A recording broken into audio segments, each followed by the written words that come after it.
Bonjour messieurs, j'ai pas le temps d'attendre que les gens se connectent. Donc je profite de ma petite marche de midi. Là, les gens disent ah Serge, tu as perdu les kilos, tu as fait comment? C'est de la discipline mon gars. Au lieu d'aller se gaver entre midi et deux au restaurant, ben, tu manges léger et tu vas faire une petite marche de 3, 4 kilomètres et puis tu retournes au bureau. Tu as des idées bien claires, le visage rafraîchi et voilà. Pareil pour reprendre la journée. Donc j'ai pas le temps naturellement d'attendre que les gens se connectent. Donc je voulais livrer ma petite pensée sur la petite actualité camerounaise, notamment apporter un soutien à Parfait Boom. Parfait Boom. Parfait que j'ai eu l'occasion d'ailleurs par le passé de fumer. Hein. Vous voyez, c'est pour ça que je dis on n'est pas les épreuves ne sont pas figées dans le temps. Vous pouvez fumer quelqu'un il y a 4, 5 ans et apprécier la même personne 10 ans plus tard parce qu'elle a évolué ou alors parce que sur un sujet, elle fait exactement ce qu'il faut faire. C'est ça qu'on appelle la cohérence. La cohérence, c'est pas de dire je te déteste aujourd'hui, je dois te détester demain. Même si tu sauves un enfant de la noyade, ça c'est la connerie, ça c'est la stupidité noiresque dans laquelle on s'enferme. C'est pour ça d'ailleurs qu'il y a des personnes qui vont venir par exemple défendre Philippe Simo, Marlène Mvoutou. Non pas parce qu'ils ont des bonnes raisons de défendre ces personnes. Non, non, non, non. Ils les défendent simplement parce que le procureur en face s'appelle Serge Anango. Et c'est ce type d'animal, ce type d'individu qui pullule notre pays et qui donne en fait qui fait le Cameroun ce qu'il est. Voilà. Donc oui, Parfait Voum, c'est quelqu'un qui peut le passer. Et encore une fois, c'était pas un fumage par détestation. C'est parce que vous savez que j'attache une importance forte à la méthode. Et il se trouve que Parfait Voum, dans le cadre de l'affaire de la mort du père Bala, il n'avait pas été méthodique comme je le souhaitais, parce que il était parti sur place. Et il est revenu en disant que ce qu'il a vu là-bas prouvait que la mort du prêtre n'était pas simple. Je lui ai demandé qu'est-ce qu'il a vu. Il a dit, il a parlé avec les gens. J'ai dit, mais tu étais sur place? Oui. Est-ce que tu sais qu'on a retrouvé un mot à côté du corps du Benoît Bala? Il me dit oui. Est-ce que tu as comparé l'écriture avec l'écriture du père Benoît Bala, par exemple, avec ses écrits dans son église? Non, donc fumage. Voilà, je l'ai fumé. Parce que la méthode n'était pas bonne. Voilà, déjà, rien qu'une simple vérification de ce type-là, déjà qu'il aurait pu faire à son niveau.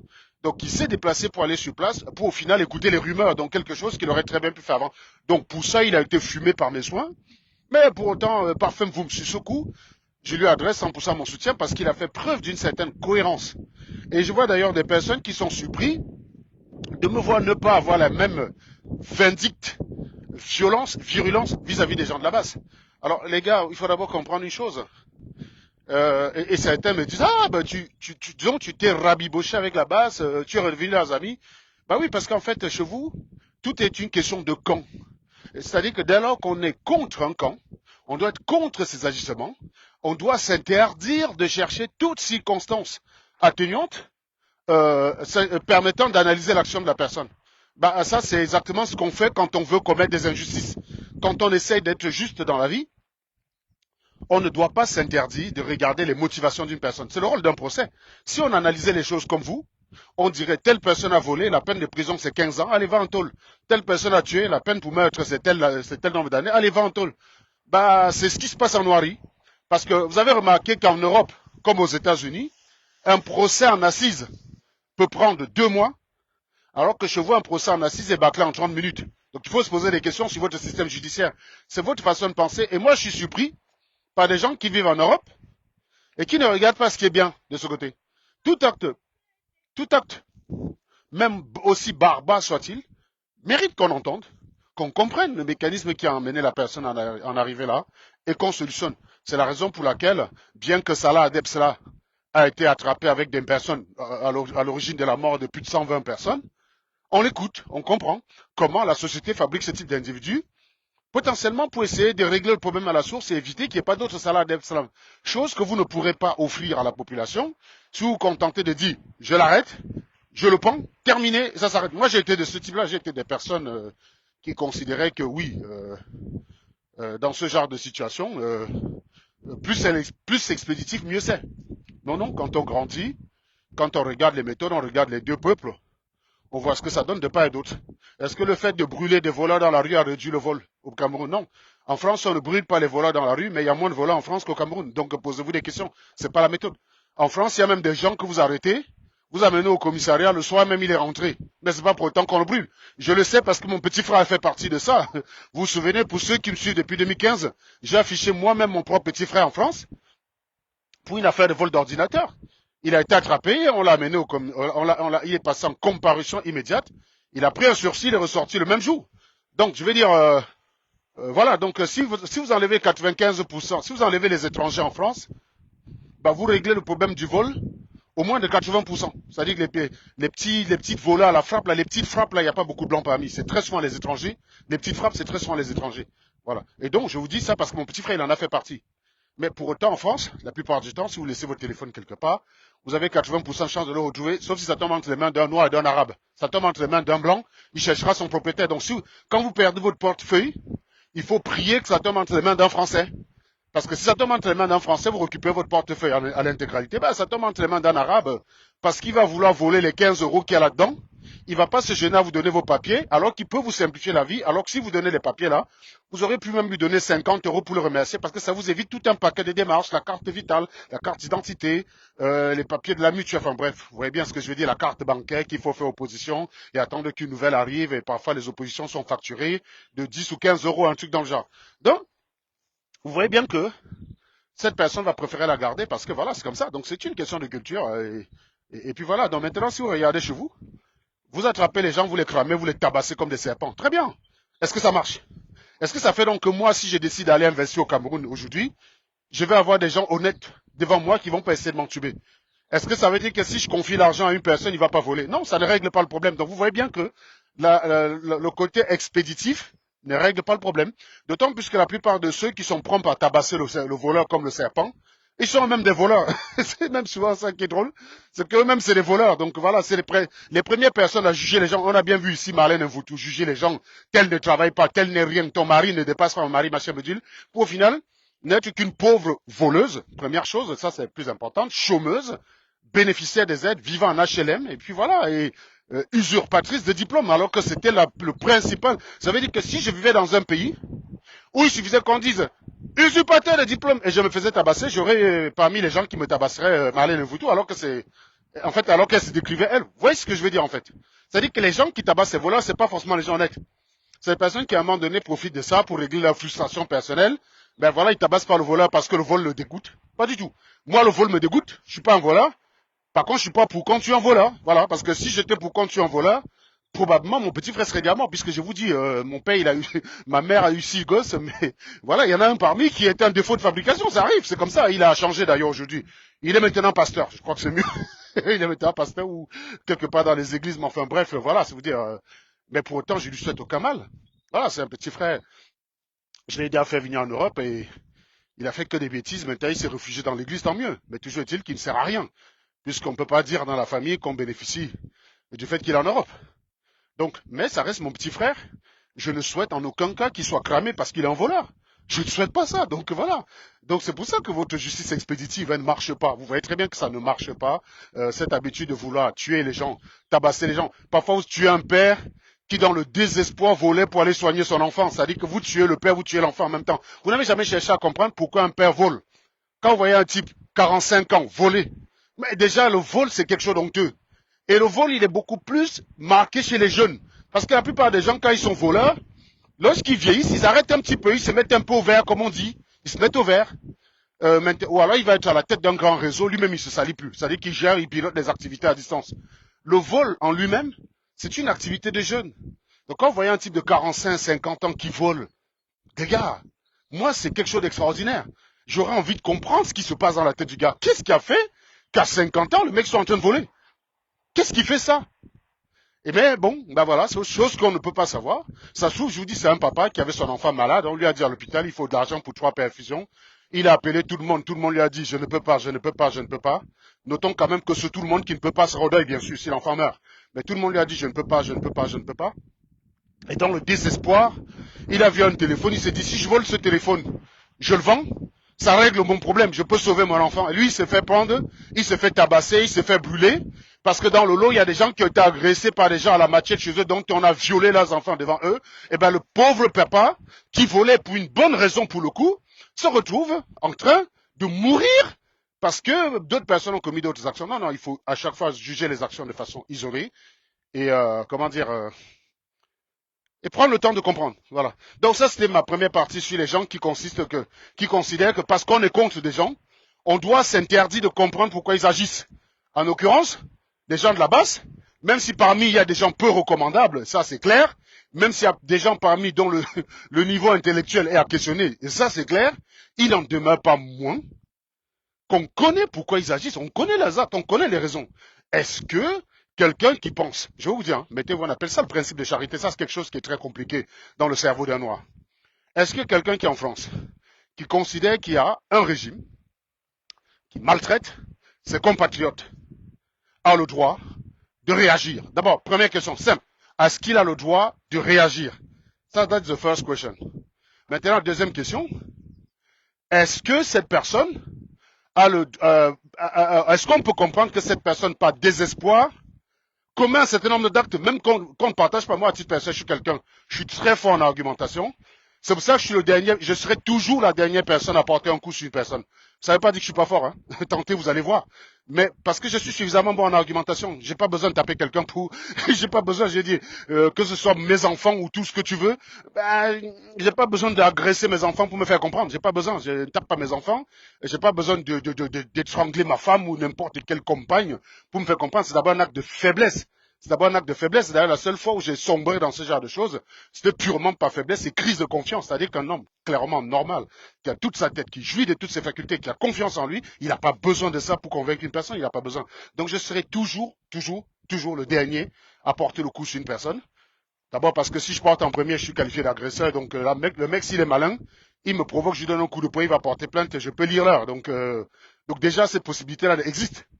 Parce que les gens, j'ai souvent constaté que sur la toile, il y a des gens que ça ne dérange pas de gagner par lâcheté. Moi, perso, ça me dérangerait.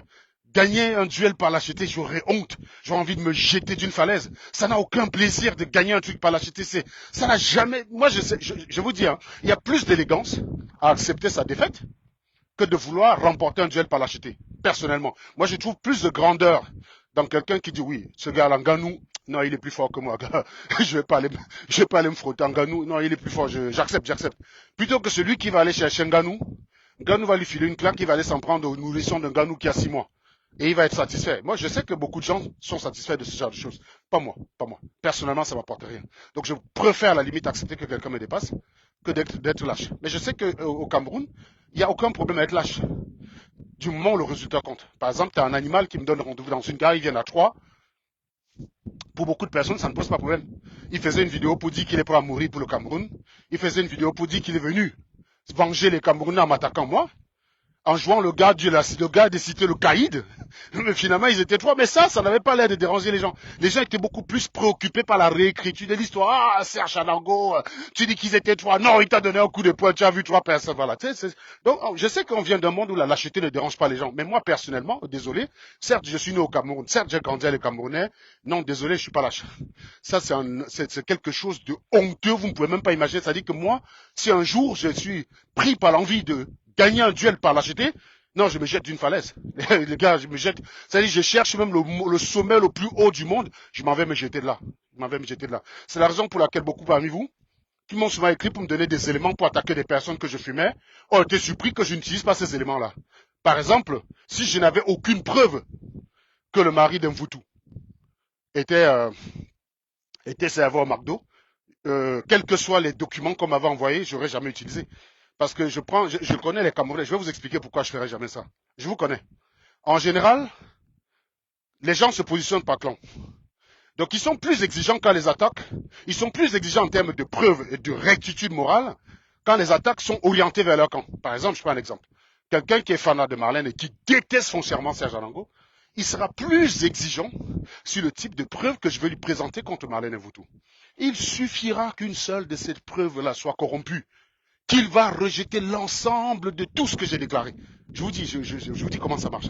Et en général, à contrario, ces gens sont moins exigeants quand ça vient de leur camp contre l'autre camp, par exemple, Marlène Mvutu va faire un direct pour dire Serge Anango n'est pas ingénieur. Ça, c'est suffisant pour le gars.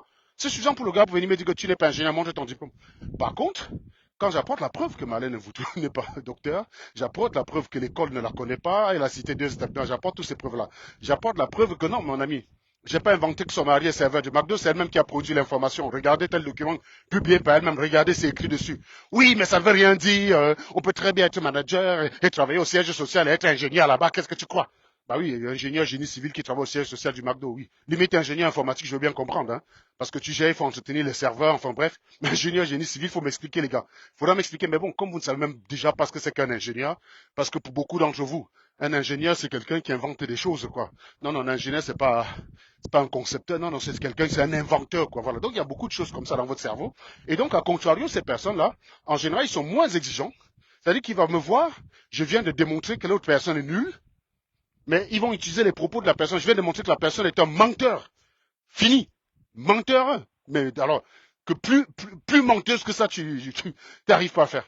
Je viens de le démontrer.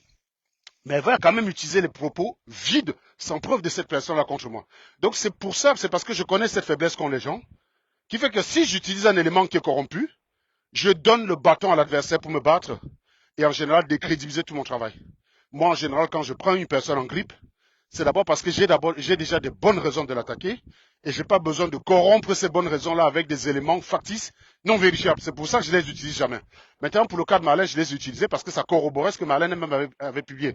Donc, il était clairement impossible qu'elle me contredise sur la question, puisque la piste du logement HLM, c'est elle, la piste du mari qui travaille dans la restauration rapide, c'est elle qui me l'a fourni. Donc, les éléments qu'on m'a donnés corroboraient cela. Donc, pour moi, je n'avais pas d'inquiétude. CQFD, c'est pour ça que je les ai utilisés.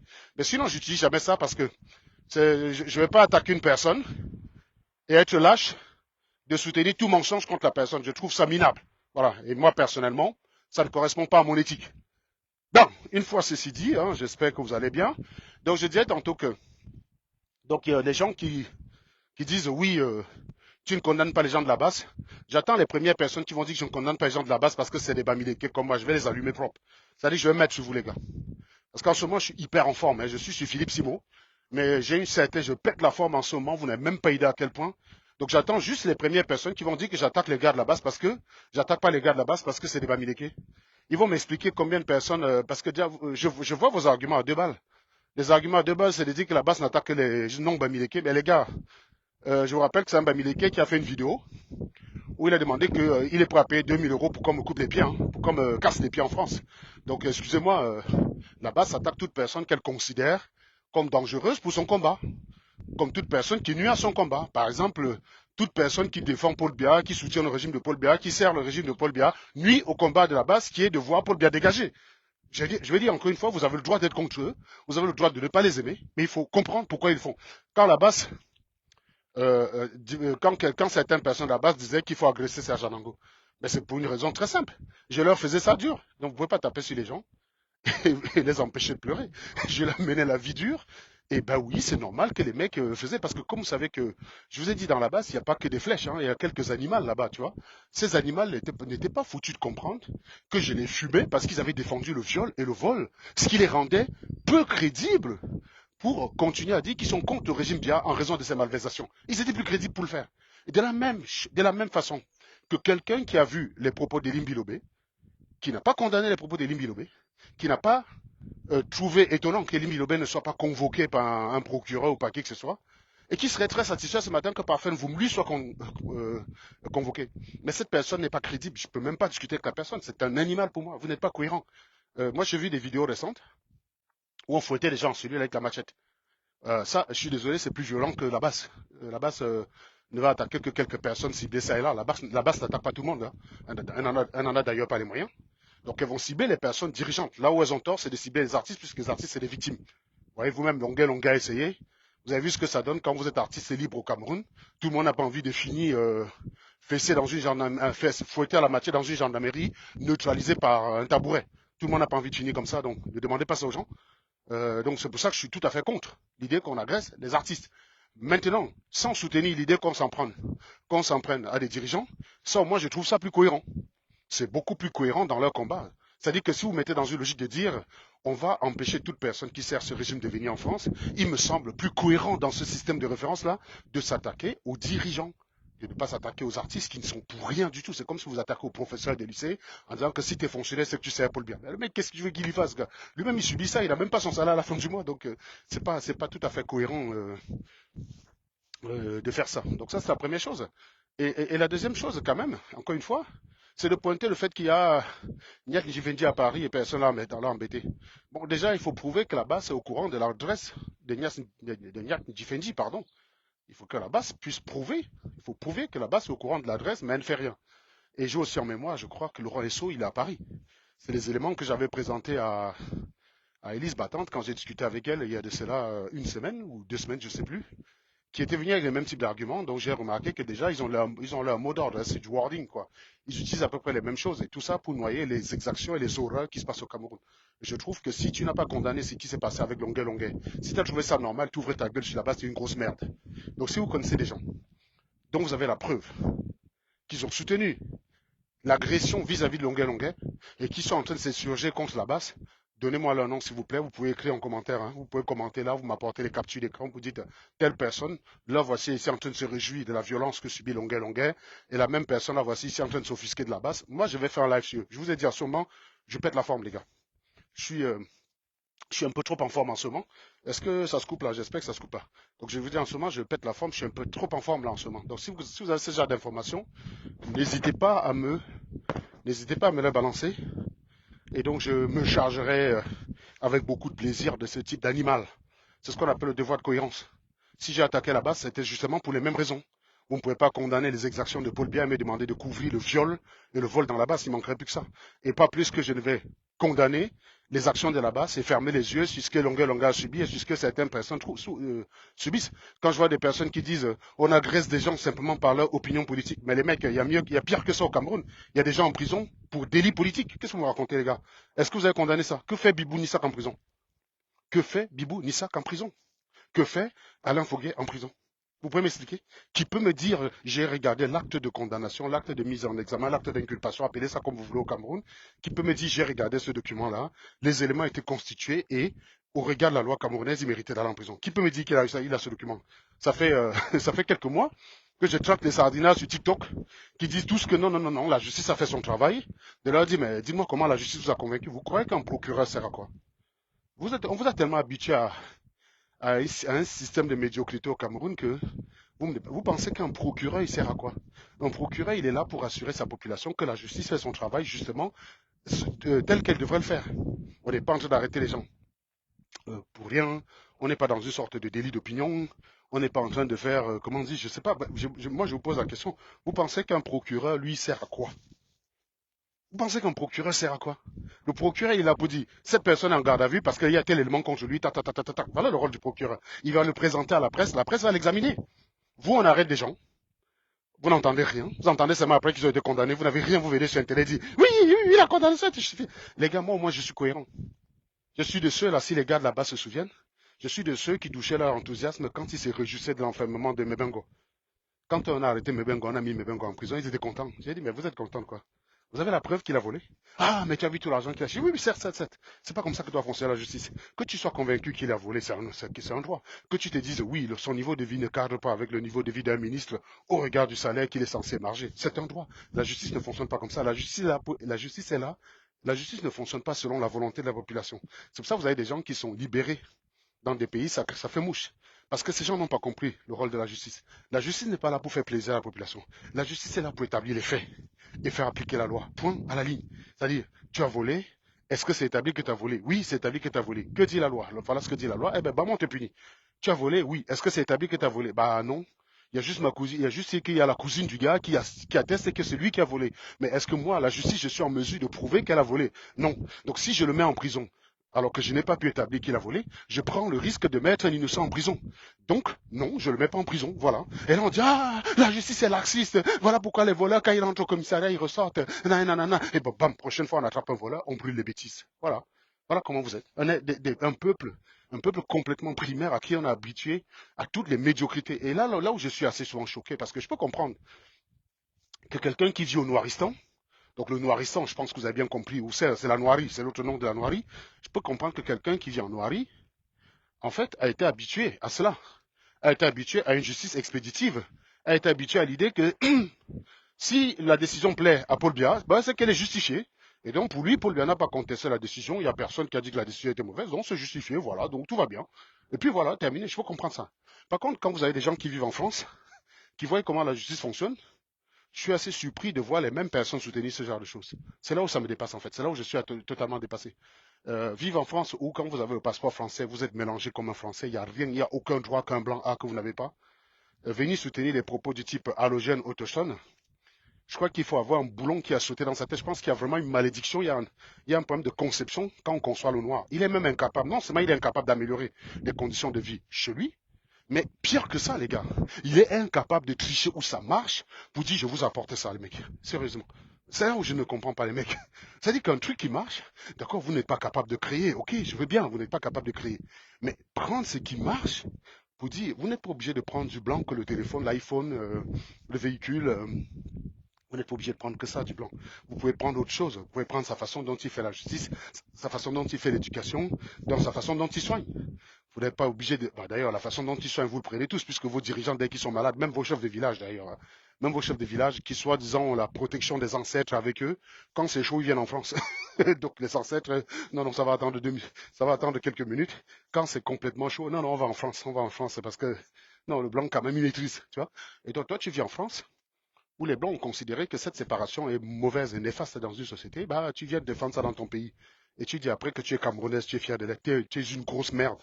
Tu es une grosse, grosse, grosse merde. Donc moi, je recommence encore ce que j'ai dit. Je veux bien condamner les gestes de la base parce que vous savez ma position. La violence, c'est pas intéressant. Mais je trouve qu'il n'y a rien à aller verser la farine sur un ministre. Hein. Qu'on soit bien clair, je suis pas en train de dire que je soutiens. Mais le fait de dire que je ne soutiens pas ne doit pas m'empêcher de comprendre. Et aussi, je vais même vous dire, c'est même d'ailleurs votre inaction vis-à-vis de ce qui se passe au Cameroun qui fait, je suis même tenté de dire à la base, allez-y un peu plus fort. On va voir ceux qui condamnent ce que vous faites et ceux qui ferment les yeux sur ce qui se passe au Cameroun. Est-ce que Parfait Aïs et toi a lancé une émission spéciale quand la vidéo contre Longueuil est sortie? Pas du tout. Comprenez donc que vous avez des pantins, des merdes, des sous-hommes. Vous n'avez pas d'homme à la tête de votre gouvernement. Et la seule personne sur ce plateau qui se conduit comme un homme, c'est Parfait Mvoum. C'est Parfait Mvoum qui a dit, mes chers amis, oui, là-bas, c'est une bénédiction. Et il a des raisons de le dire. Là-bas, c'est là pour rappeler que ce régime est méchant et qu'on ne peut pas les laisser vivre tranquilles. Bon, d'accord, vous au Cameroun, vous ne pouvez rien faire. Toi, Parfait Haïtien et toi, tu vas faire quoi? Si tu tentes ta maman, tu finis, tu rejoins Amoukson en prison. Donc, tu es obligé de dire tout va bien, tu fermes ta gueule. Mais Parfait, vous me dites, oui, autant vous ne pouvez pas le faire, mais il y a d'autres qui peuvent le faire. Donc, laissez-les faire. Voilà, c'est tout. Je veux dire, il a été un homme. C'est le seul qui est un homme qui est capable de dire vous n'êtes pas cohérent. Il y a des choses qui se passent au Cameroun, vous fermez vos gueules, et pour des petites farines qu'on verse sur les gens, vous faites des émissions spéciales. Oui, il a raison. Je ne peux que soutenir Parfum Poum dans cette condition-là. C'est le seul qui a été un homme sur ce panel. Les autres se sont énervés, se sont excités parce que c'était à qui devait montrer plus de loyauté vis-à-vis du régime en place. Les énervements, comment dire, simulés. D'ailleurs, les énervements simulés, on a eu l'habitude de ça. Hein. Je connais quelqu'un qui est le spécialiste de l'énervement simulé, c'est Ahmed Kamer. Ahmed Kamer, quand il joue l'énervé devant la caméra, mais il faut simplement le voir quand il a coupé la caméra après. Il se fout de votre gueule après derrière. Non, non, les énervements simulés, histoire de dire bien, écoute, écoute, certes, j'étais sur le panel avec Parfait, mais j'étais du RDPC, j'étais du SDF avec lui, mais non, je suis pas d'accord avec ça, je suis pas d'accord avec ça. Ça, c'est des conneries, les mecs. Arrêtez vos conneries. Il a été un homme, il vous a rappelé, il vous a contré avec tous vos éléments. Il ne vous restait plus que ça, et maintenant, ce matin, s'il a été convoqué au CED ou je ne sais pas où, c'est bien parce que ses propos ont été très dérangeants. Et donc il a mis le doigt où ça fait mal. Voilà. Condamnez toutes les violences. Ne condamnez pas les violences qui vous arrangent et vous taisez celles qui vous dérangent. Et ce que je suis en train de vous dire là, ça vaut également pour la basse. Parce que justement, tous les problèmes que j'ai eus avec eux venaient du fait qu'ils avaient voulu appliquer cette logique-là dans leur camp. C'est-à-dire que dénoncer ce qui va mal dans notre camp, c'est donner la balle à l'adversaire. Moi, j'ai jamais compris ça. Je veux dire, vous croyez que quand j'affiche mon propre petit frère voleur, vous croyez que je donne les balles à qui? Moi, je suis responsable de ce que je fais, pas de ce que les autres font. Je suis assez responsable de montrer que je condamne les exactions où qu'elles viennent. Je suis responsable, c'est mon travail, c'est mon devoir. C'est de prouver que je condamne les exactions d'où qu'elles viennent. C'est la seule chose que je peux faire. Je suis pas responsable de ce que les autres font. Je suis responsable de ce que je fais. Et je suis responsable de ma réaction vis-à-vis de ce que les gens font. Si je condamne l'enfant de Zogo pour vol avec violence, estimant qu'on doit le pendre, ben, ça veut dire que le jour où c'est Sean, mon fils, qui se retrouve en train de voler, je dois tout à fait trouver normal que quelqu'un justifie qu'on le pende, quoi. C'est tout à fait logique. Je vais pas dire non, non, le vol c'est mal quand c'est la fille d'un Voutou, par exemple. Et puis subitement, ça devient quelque chose. Oh, il faut comprendre, hein, tu vois bien. Non, non, non, non, il y a des bonnes raisons parce que c'est mon enfant. Ça, c'est des conneries. Et je pense que c'est beaucoup plus à ça qu'on vous a souvent habitué. C'est à ce type de médiocrité qu'on vous a habitué. Et vous êtes tout le temps en train de considérer que ce qui est valable pour vous ne vaut pas pour les gens. Et on vous a éduqué dans cette duplicité qui consiste à cacher ses méfaits pour aller critiquer ceux des autres. Pendant des années, quand un Voutou attaquait les gens sur Internet, elle se gardait de dire qu'elle est au chômage et qu'elle n'a jamais travaillé. Quand elle attaquait les gens sur Internet par rapport à leur situation professionnelle, elle se gardait de dire que son mari, c'est le bas de la société, c'est le rat des pâquerettes. Hein. Je rappelle que la grille des salaires en France, c'est connue, n'importe qui peut aller taper sur Google. Grille distribution des salaires en France. Vous n'auriez aucun mal à remarquer que ceux qui sont au-dessus de 7 800 euros bruts appartiennent aux 1% des Français les mieux payés. Donc si vous êtes dans ce live et que votre salaire brut, c'est plus de 7 800 euros, eh ben, considérez-vous que vous êtes parmi les 1% les plus riches. Donc ça ne manque pas. Je dis ça parce que il y a souvent des crétins qui viennent sur Internet qui disent, mouf, tu gagnes plus que qui? Tu veux que tout le monde peut gagner ça? Non, non, c'est pas vrai. C'est pas vrai. Donc, la grille des salaires là. Hein. Et donc, cette grille des salaires dit, la même grille des salaires dit que, la plupart, 80% des gens gagnent moins de 3 000 euros. Voilà, 3 000, moins de 3 800 euros. D'ailleurs, j'ai vu un exercice de statistique l'autre jour sur ma fille qui fait seconde. C'était justement sur cette distribution de salaire, qui disait que le salaire moyen, c'est 2 000 euros en France. 2400 euros, pardon, 2449 euros, très exactement. Et le salaire médian était à quelque chose comme 1800 euros. C'est-à-dire que le salaire médian en statistique, c'est quoi? C'est le salaire qui divise la population en deux parties égales. C'est-à-dire que quand on te dit le salaire médian, c'est 1860 euros, ça veut dire que 50% des Français gagnent moins de 1860 euros et 50% des Français gagnent plus de 1860 euros. En fait, c'est le meilleur indicateur de la situation salariale d'un pays. C'est pas la moyenne. Parce qu'il faut savoir que dans les 2449, il y a le salaire de Mbappé, il y a le salaire de Bolloré, il y a le salaire de Bernard Arnault, il y a le salaire de Xavier Niels, il y a le salaire de Serge Anango. Voilà, il y a tout ça qui est compté parmi. Voilà. Il y a le salaire de Christian Matip, à qui je fais un coucou aussi, qui est compté. Donc, c'est pas très représentatif. Donc, ça peut vous donner le sentiment que non, non, les gens sont bien payés en France. Parce que le salaire médian, c'est 2449. Non, en réalité, le vrai salaire indicateur, c'est celui de la médiane. Donc voilà, il faut regarder la grille des salaires en évoluant. Ça vous permet de savoir si quelqu'un dit vrai. Par exemple, dans un live où il y a 100 personnes, si vous avez 3 personnes qui montent et qui disent je gagne 10 000 euros par mois, sachez que la probabilité que ce soit vrai, elle est presque nulle. Dans un système où la fréquence est de 1%, dans un échantillon de 100, avoir 3 personnes qui cochent, c'est très faible, c'est très faible. Donc voilà, c'est par exemple, c'est un peu comme quand tu lances le dé, hein, avoir un triple 6, c'est une chance sur 216, quoi. Voilà. Donc, quelqu'un qui lance quelqu'un qui lance 8 fois qui lance 3D 8 fois, et il a 3 fois le triple 6, il y a un problème. Voilà. Normalement, il faut qu'il lance 216 fois pour avoir une chance d'obtenir le triple 6. Il peut pas, s'il a le triple 6 3 fois d'affilée, ça correspond plus à la triche qu'au hasard. Alors le hasard est possible, attention, hein. Quand on dit une chance sur 216, ça ne veut pas dire que c'est impossible d'avoir 3 triple 6 d'affilée, c'est possible. Si vous êtes 10 millions à faire ça sur la planète, oui, la probabilité qu'il y en ait un qui laisse est assez forte. Voilà, donc c'est pas impossible. Mais cela dit, quand tu as quelqu'un qui le fait devant toi, ça correspond plus probablement à la triche qu'à la réalité. C'est pour vous dire que les statistiques ne mentent pas.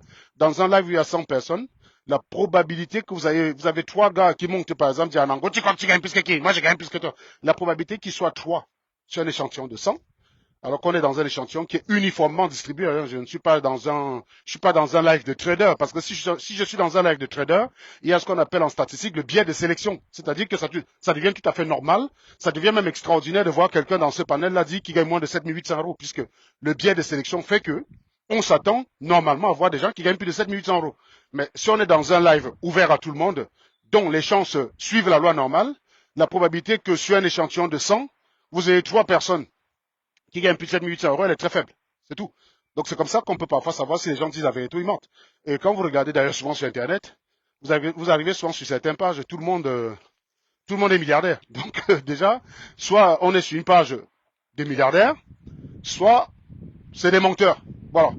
La probabilité de tomber dans un forum tout le monde est milliardaire, elle est nulle. Elle est nulle, sauf si vous êtes dans un forum des milliardaires. Voilà, c'est la seule explication possible. Soit c'est un forum des milliardaires dont les activités sont connues. Tu avais Xavier Niels, tu avais Donald Trump, tu avais Elon Musk. Oui, dans ce forum-là, tout le monde est milliardaire. Mais un forum comme ça, accessible à tout le monde, et dont la distribution va suivre une loi normale, non, non, c'est impossible, c'est impossible. Voilà comment, en fait, on ne tombe pas dans ce type de piège-là. Donc, pour revenir justement, donc sur le salaire, si je reviens sur le salaire d'un Woodson, son mari, 1500 euros. Vous voyez qu'il est en dessous du salaire médian. Maintenant, si tu vas aller, quelle est la proportion de personnes qui gagnent moins de 6600 euros?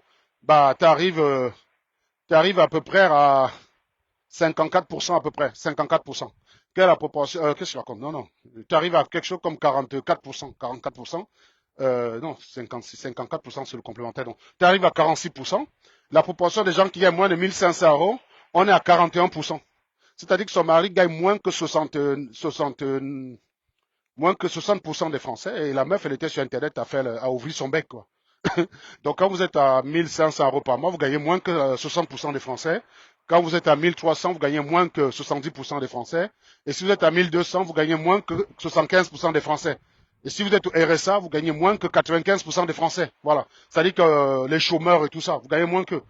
Et donc, vous avez une chômeuse qui était sur Internet parce qu'elle croyait que sa vie était protégée. Elle ne s'attendait pas à ce qu'un jour on la dévoile et elle se mettait à attaquer les gens. C'est pour ça que je vous dis en fait qu'on est des champions pour ça. On est des champions pour garder sa mère de chez soi et aller attaquer celle des autres. Et ça se conçoit parfaitement parce que quelqu'un qui est spécialisé même en ça, même quand vous révélez qu'elle correspond à ce qu'elle combat, les gens continuent de la soutenir.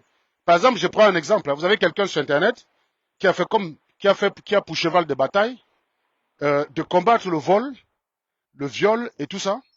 Et on découvre après qu'il est violé, les gens sont abonnés sur sa page, ils vont continuer de rester sur sa page. Parce qu'ils vont dire non, cette personne nous a inspirés. Hashtag Philippe Simon. Oui, en ce moment, je suis aussi un peu sur mon vénérable et adoré client Philippe Simon. J'ai l'intention de rester sur lui un petit moment. Hein, donc, ceux qui vont dire t'es tout le temps sur lui, oui, oui, on est tout le temps sur un voleur. Un peu de la même façon que j'ai fait avec un Voutou. Je crois que je suis resté sur un Voutou quoi, 2 mois ou 3 mois. Bah, Philippe Simon, ça fait quoi? 3 semaines, vous êtes en train de chialer, les mecs. Faut arrêter vos conneries, les mecs. Non, non, non, on va s'occuper de Philippe Simon.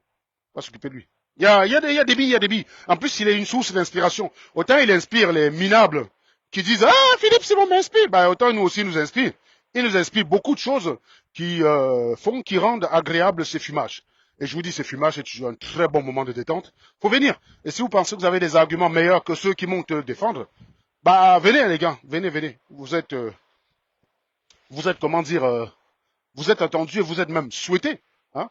Voilà, donc c'est tout ce que je pouvais vous dire concernant cette réaction de Parfait Voum, où vous avez quelques personnes qui m'écrivent en privé, qui s'attendent à ce que je combatte, à ce que je sois systématiquement contre les gens de la basse.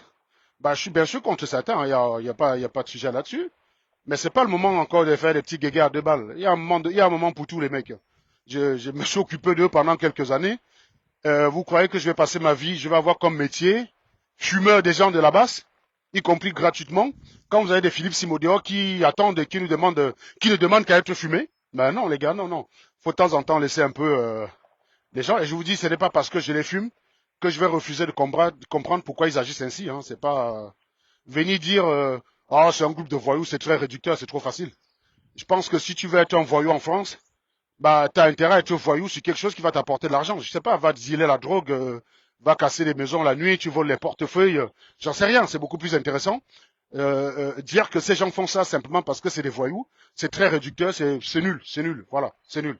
Donc il y a bien une essence derrière, il faut en discuter, voilà. Mettez-vous autour de la table.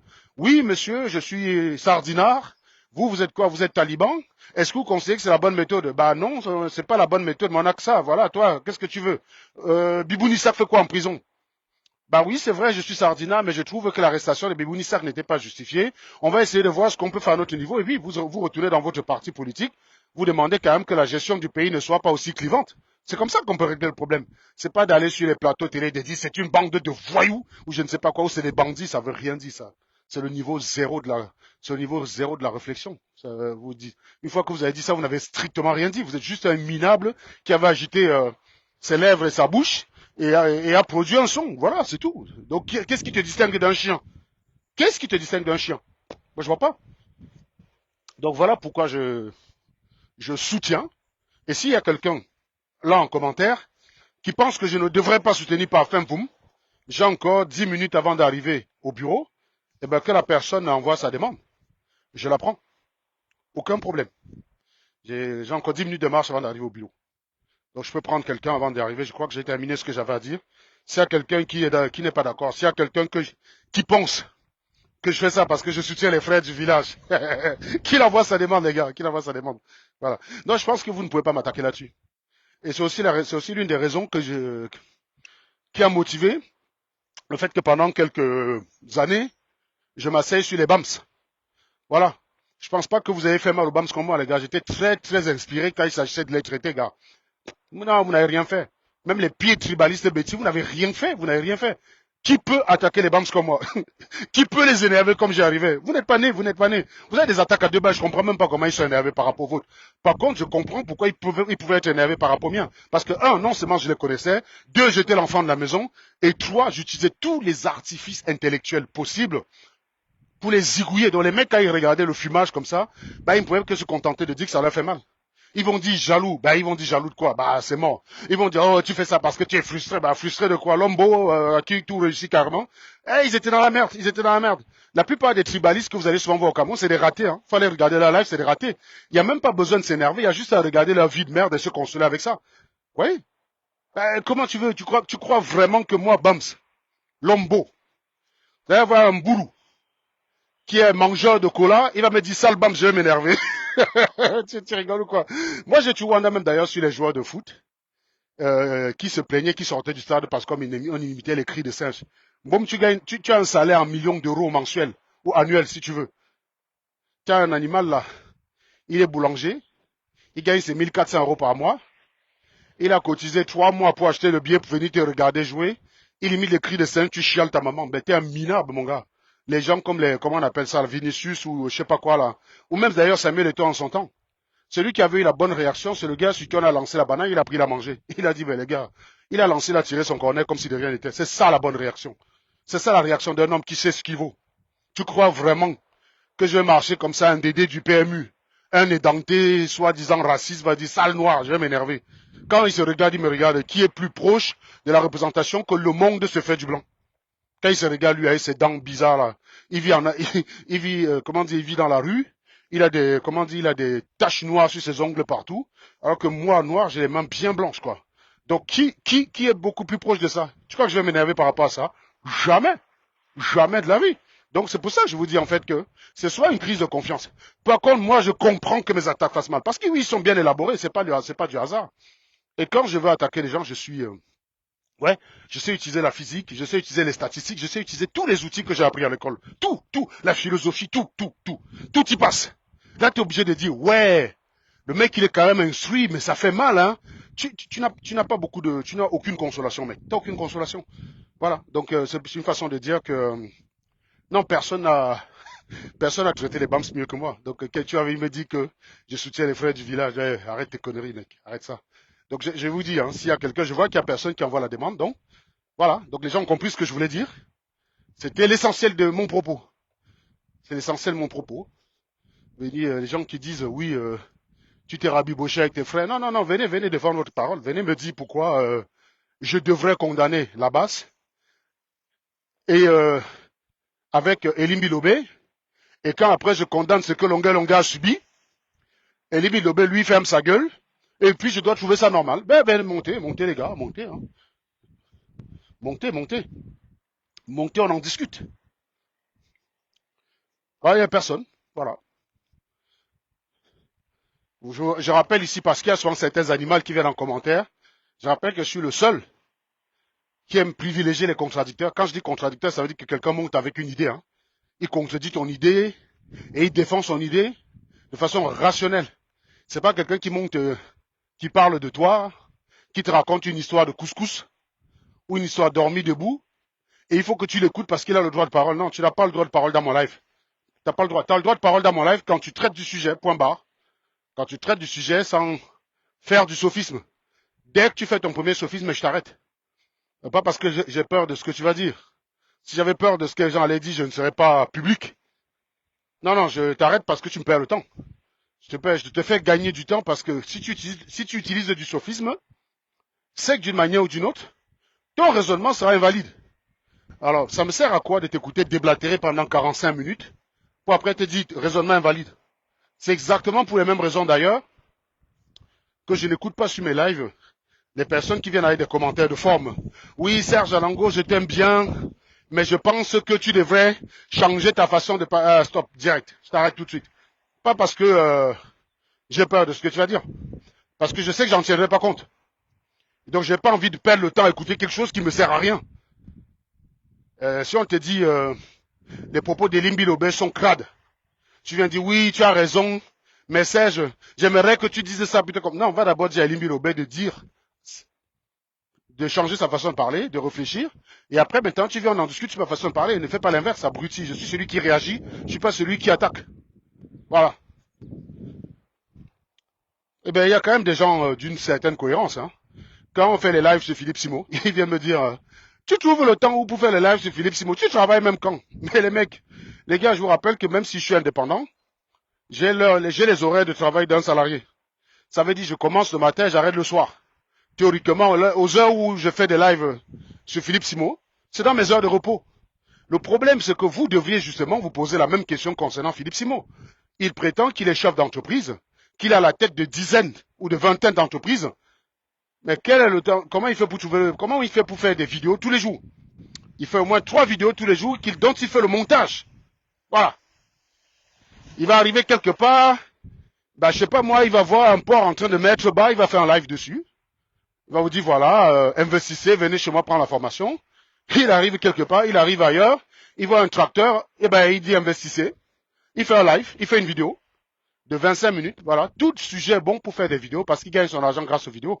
J'ai l'impression que quand vous me demandez quand est-ce que moi-même je travaille, vous êtes finalement en train d'admettre que Philippe Simo, son seul travail c'est la vidéo parce que bizarrement vous le questionnez pas.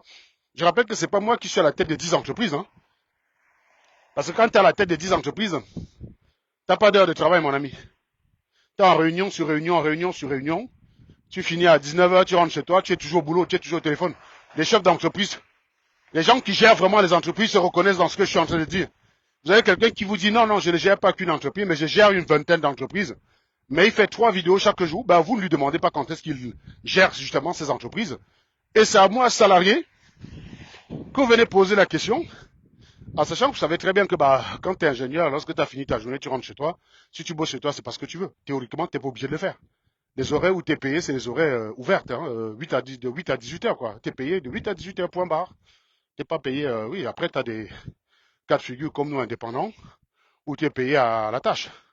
Quelqu'un va t'appeler, il va te donner un truc, il va te dire j'estime qu'il faut 3 jours pour le faire, il te paye 3 jours. Si tu le fais en 3 minutes, tant mieux. Mais il te paye 3 jours pour le faire, voilà. C'est comme ça que ça marche. Donc c'est bien. J'ai l'impression que les gens qui me posent ces questions-là, ils sont bizarrement déjà, ils sont en train d'admettre que oui, le vrai métier de Philippe Simo, c'est vidéaste et rien de plus. Ça tombe bien, c'est exactement ce qu'on essaie de dire. Donc, on vous remercie, que vous commencez vous-même à comprendre. Peut-être pas de la bonne façon, mais vous commencez à comprendre. Donc, c'est la preuve que ce qu'on fait, ça marche. Et donc, on va continuer de fumer Philippe Simo. Parce que d'abord, ça nous fait plaisir. Et aussi parce qu'on est jaloux. Voilà, on est jaloux. C'est tout. Mais est-ce que parce qu'on est jaloux, ça fait qu'il est honnête? Non, je crois pas. Donc oui, le fait que je peux très bien être jaloux de Philippe Simo, je peux être très bien jaloux de son succès, qui reste à établir. Hein, admettons que toi tu crois en son succès, et tu crois que je suis jaloux pour ça. Viens le démontrer. Viens d'abord me démontrer son succès. Et une fois que tu as démontré son succès, maintenant on va parler de ma jalousie. Mais sinon, par défaut, admettez que je suis jaloux, c'est pas grave. Oh, je peux très bien être jaloux de Philippe Simo alors qu'il est un escroc. Et voilà, donc ce n'est pas grave. Donc venez le défendre avec des arguments, venez dire je suis jaloux. Je vois pas en quoi vous l'aidez en fait. Une fois que tu as dit que je suis jaloux, est-ce que tu as prouvé que les accusations contre lui sont infondées? Non, tu n'as rien prouvé mon gars. Il y a des charges contre lui. Réponds à ces charges-là, ou alors ferme ta gueule. Si ta seule contribution c'est de dire tu ne fais rien dans ta vie, tu es jaloux. Mais non, tu es du même niveau que Marlène Mfoutou. Faut laisser ça les gars. Tu es sur le même niveau que Marlène, donc c'est bon. Ça va, ça va. Est-ce que vous m'avez encore vu ouvrir un live comme ça spécial Marlène? Depuis qu'on sait qu'elle a le bac, elle ne mérite pas. Par contre, je peux la traiter entre 3 ou 4 abrutis comme d'habitude, puisque les abrutis, c'est des abrutis. Et les abrutis font partie entière de mon travail sur les réseaux sociaux. Mais je ne consacre mes lives qu'à des abrutis qui valent la peine. Par exemple, à une époque, je le faisais parce que je pensais qu'elle était docteur. Et une abrutie docteur, remarquez quand même que c'est assez dangereux pour la société. Mais maintenant qu'on sait qu'elle n'a que le bac, je dis pas qu'on croit, hein. Là, il ne s'agit pas d'une croyance, il s'agit d'un savoir. On sait qu'elle n'a que le bac. C'est pas parce que toi, tu me détestes, c'est pas parce que tu es pro Marlène que les preuves disparaissent, mon ami. Les preuves s'en foutent de l'amour que tu as pour Marlène ou de la haine que tu as pour Serge Anango. Ils s'en foutent complètement. Donc, maintenant qu'on sait qu'elle est bachelière, ses positions sont logiques. C'est juste les positions d'une abrutie de base qui ne mérite plus qu'on lui consacre un live. On peut en parler comme ça entre deux lives, entre deux fumages. De temps en temps, c'est une crétine qui est très intéressante, dont j'y reviendrai assez souvent quand je peux. Mais non, je ne peux plus lui consacrer un live en entier, voilà. Parce que je sais que c'est une abrutie, c'est une giclure, c'est une ratée. Elle a tout échoué dans sa vie, et elle en veut à tout le monde. Non, ben si, Jean-Bernard, on est jaloux, non? Il faut seulement accepter. Moi, les mecs, quand ils te disent que tu es jaloux, ils veulent que tu te justifies. Mais non, considère que je suis jaloux.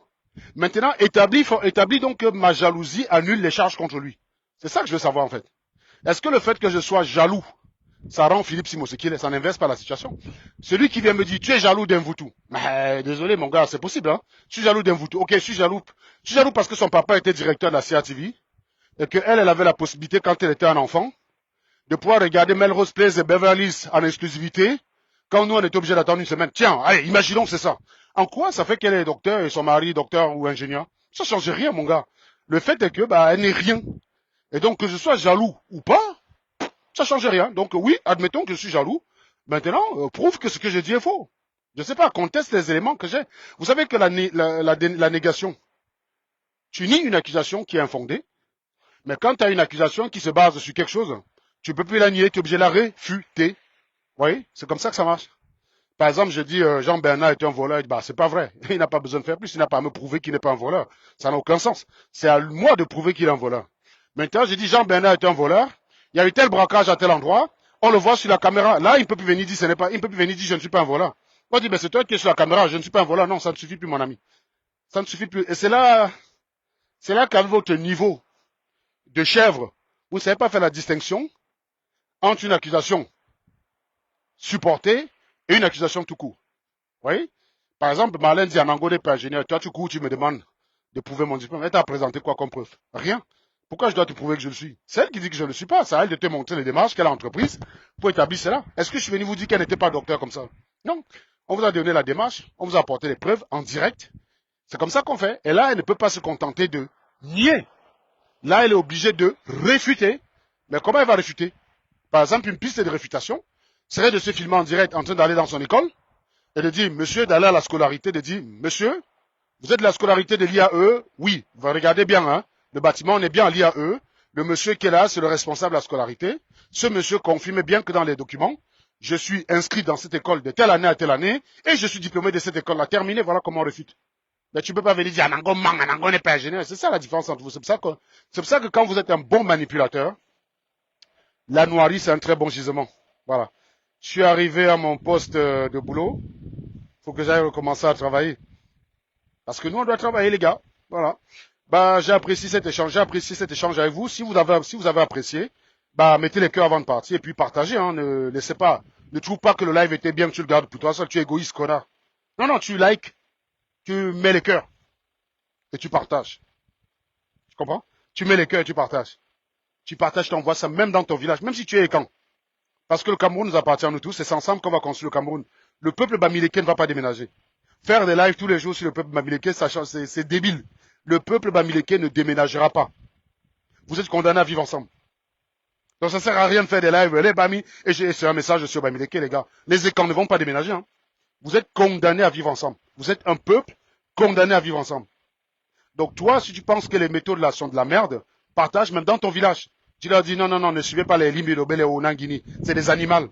On n'a pas à s'inspirer de ce genre de personnes. Ils sont contre l'unité nationale. Donc partage. Bonne journée à vous tous et à très bientôt. Et pour ceux qui me suivent sur TikTok, eh ben rendez-vous pour les prochains lives chez Philippe Simo, comme d'hab. C'est le sujet du moment. À très bientôt. Ciao.